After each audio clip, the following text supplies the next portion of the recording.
Welcome to the Parenting Successful Teens, the podcast that cuts through the overwhelm and stress of this phase and offers parents simple, practical, cognitive, science-based strategies for keeping their teens on track. Join Master Coach and real-life mom, Allie Irwin, to talk about real teens, real problems, and the skills it takes to raise successful adults. Welcome, my friends. I'm so excited to be bringing you this episode of Parenting Successful Teens because we're diving into a subject familiar to many of us, worry. I picked this topic for a couple of reasons. The first is because I want you to get some relief right away. A lot of moms I talk to tell me that they're pretty much worried about their kids all the time. And that used to be me, so I know how terrible that feels, and I want you to get some relief today.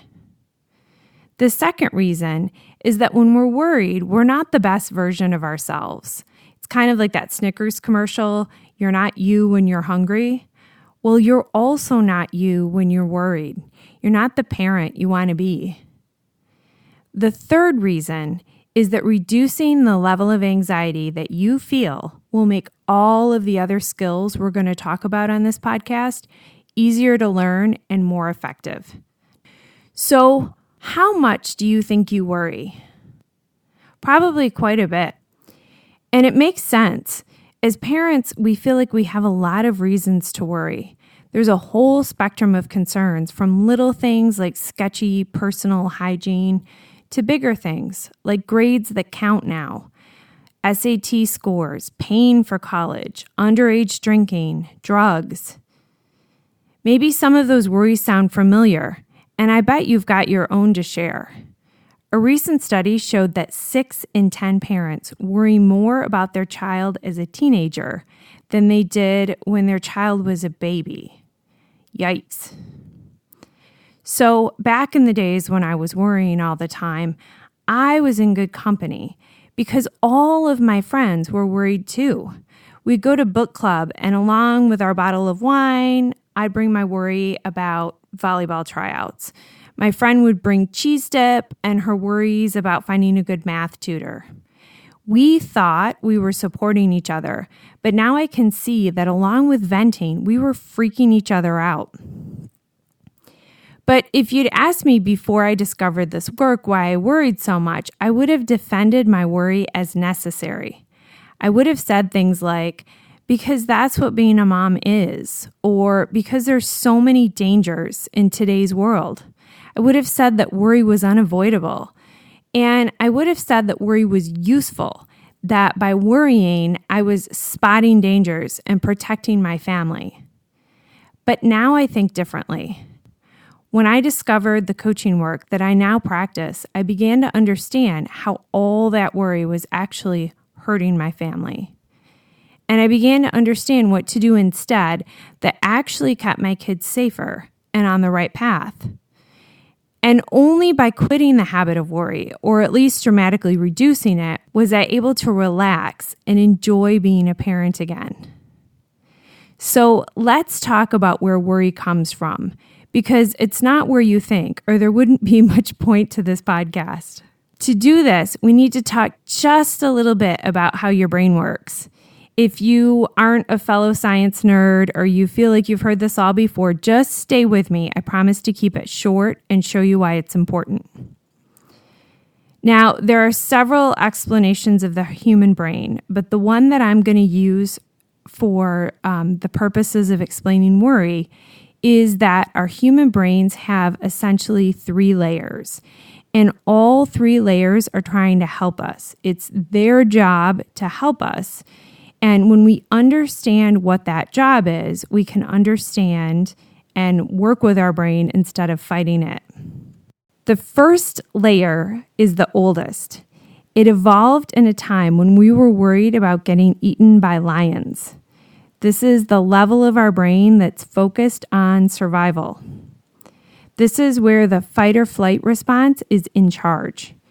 That layer of our brain is rigid and compulsive because its job is to keep you alive. We wouldn't be here without that layer of the brain. It gives you simple, urgent instructions. See danger, run. The oldest layer of our brain's job is to constantly be scanning the environment for danger. That was the part of my brain that was listening closely at book club for potential dangers. And the thing is, this part of our brain sees the lurking lion and your son being in the wrong SAT prep class as the same threat level.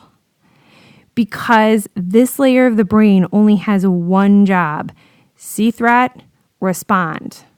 And when you're freaking out with your own kids, this is most likely the level you're operating from, the survival level. That's why it feels so urgent. Even if you're telling yourself this is no big deal, when you're feeling that urgency, it's probably coming from this layer of the brain. The second level of our brain is the emotional level. This is the level that feels all of our emotions and stores our memories. You know how you remember super happy things or super scary things more than you remember regular moments? That's because this level of your brain is linking together the event and the strong emotion you felt and then playing them on a loop in your brain.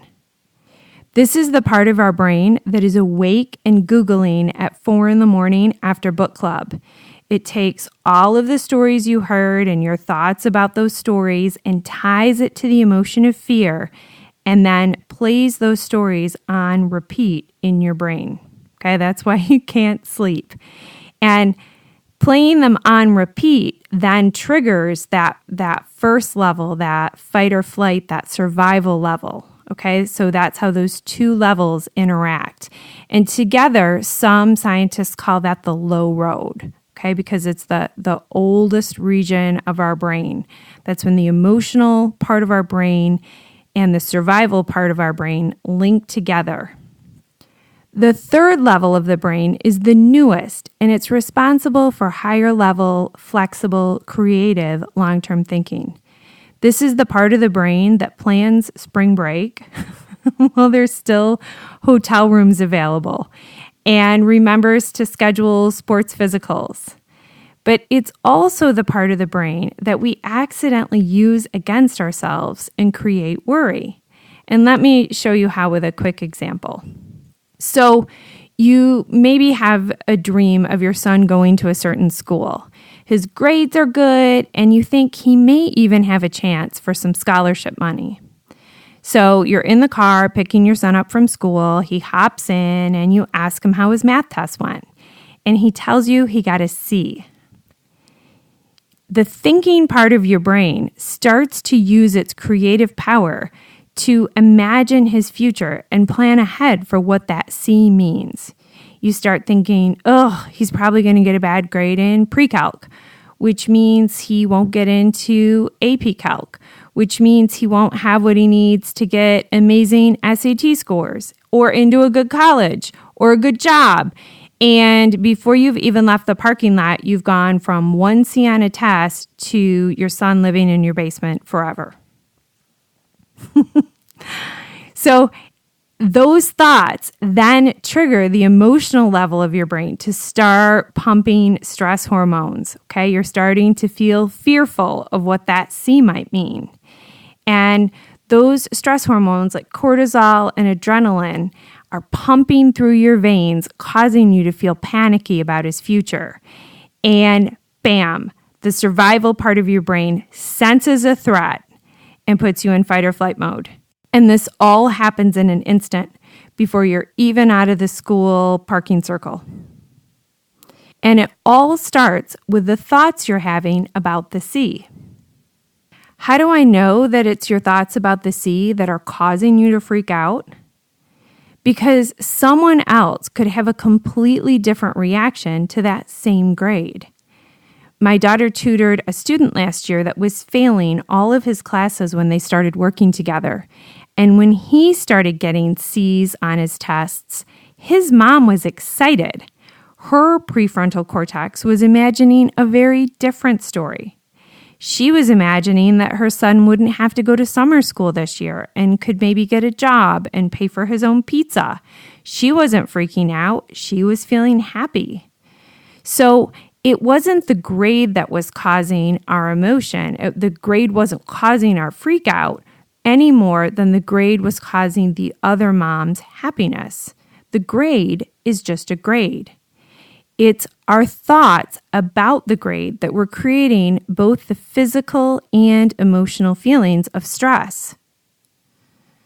So, if our thoughts are causing the problem, then they can also be the solution. Now, you may be thinking, okay, fine, it's my thoughts, but I still don't want my son to get a C.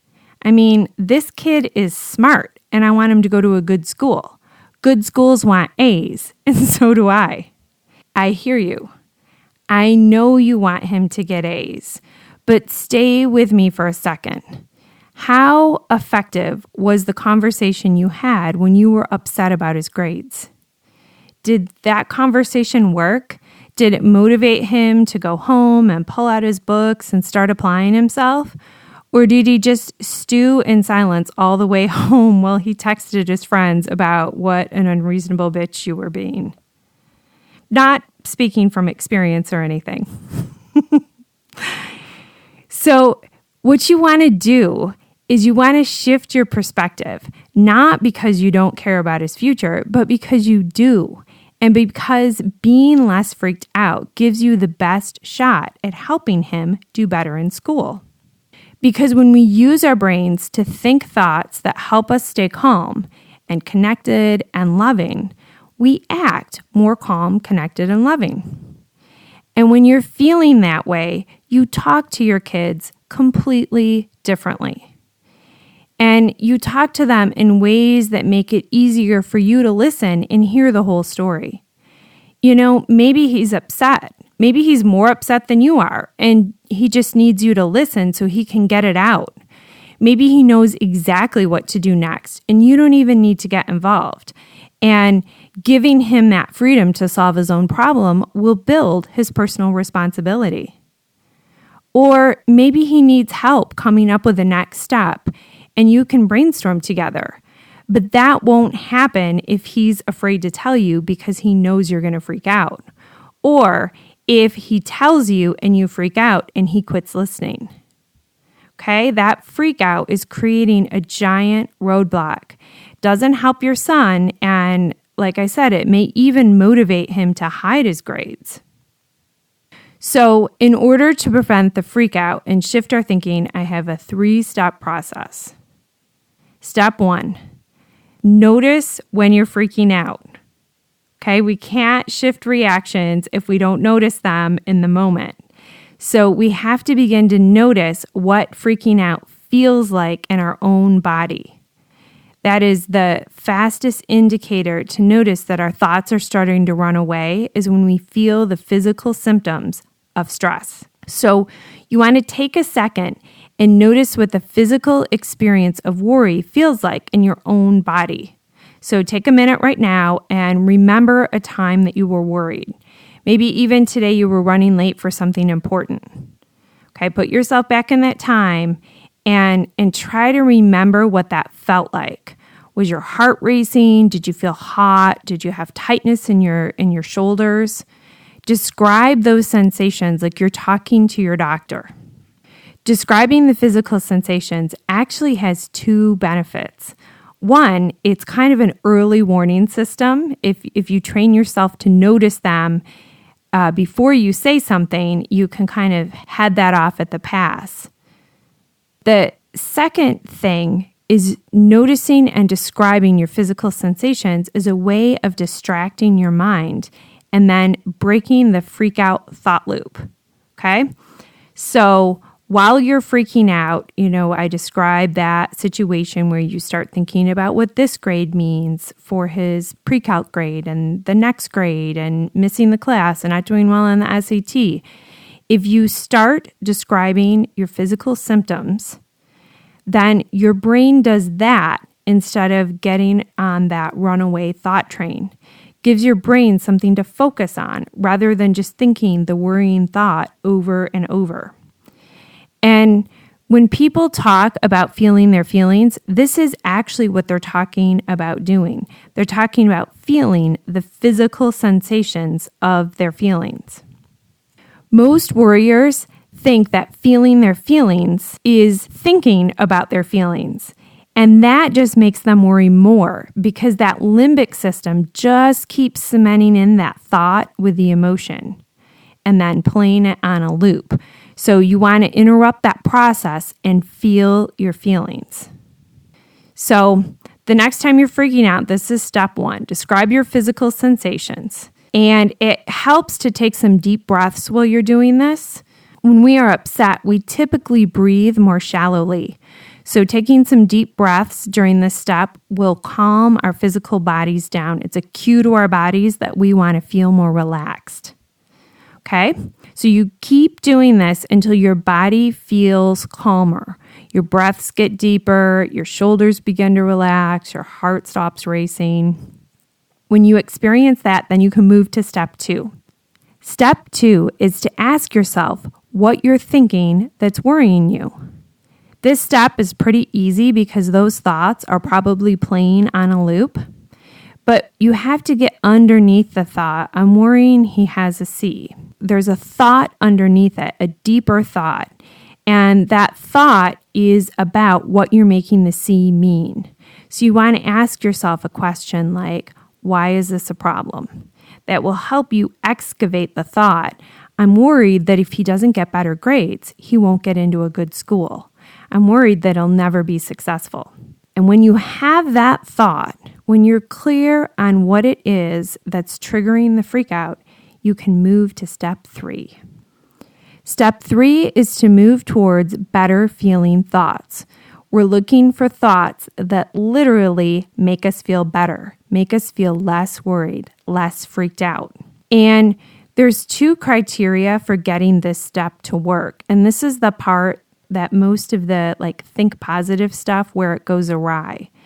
Because the first criteria is that you're looking for a thought that you already believe.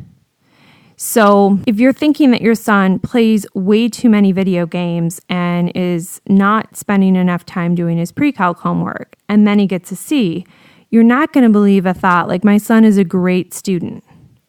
That's going to feel like a lie, and you are way too smart to be lying to yourself. That won't help at all. And actually, research shows that if you try to believe a thought that you don't actually believe, that it makes things worse. But that's okay, because there's actually a lot of thoughts that are available to you that you already believe that will make you feel better. And the whole trick is just to find one. And a couple example thoughts are, it's just 1 grade. There's plenty of time to bring his grades back up. Or this is a great opportunity to work on his study skills. Just keep going until you find a thought that you already believe and it makes you feel better. If you try on a thought and you still feel terrible, just keep going. I promise you there is a thought available to you that you already believe and makes you feel better. And if you're feeling terrible, if you're thinking my son is failing high school, sometimes feeling better is just feeling neutral. You don't have to find a thought that gets you all the way to happy. Sometimes feeling better is just moving from freaked out to neutral, from angry to calm. Okay? Another place that sometimes the think positive people go wrong is they try to take you from angry to happy. And even just going from angry to neutral will be an improvement. The second part of step 3 is to choose to think that better feeling thought on purpose. Every time that scary thought or frustrating thought comes up, you have to stop thinking it and then insert the better feeling thought on purpose. This is a process, but I promise you it's worth it. Because once we understand that it's our thinking that's causing our freakouts and use this process to shift that thinking, then the power to feel better is back in our hands. And feeling better gives us a chance to be the parents we want to be. and to help our kids solve problems versus hide problems from us. When we're stuck in the habit of worry, it can hum under the radar in our homes until we barely notice it. We come to think of being on alert all day long as just the normal state for parents. But it comes with a cost. An unmanaged mind can rob you of all the good stuff: joy, contentment, connection. And that's what I want for you. I don't want your teenagers' final years at home to be an emotional train wreck. I want them to be fun. And I want them to lay the foundation so that your son or daughter can be successful no matter what their next chapter holds. Thank you for joining me in this inaugural episode of Parenting Successful Teens. See you next week. Thanks for listening to Parenting Successful Teens. If you enjoyed today's show, please head over to allieirwin.com/talk, where you'll find a free guide that teaches you 5 different ways to get your teenagers to tell you about their day. Grab the guide and start having better conversations today.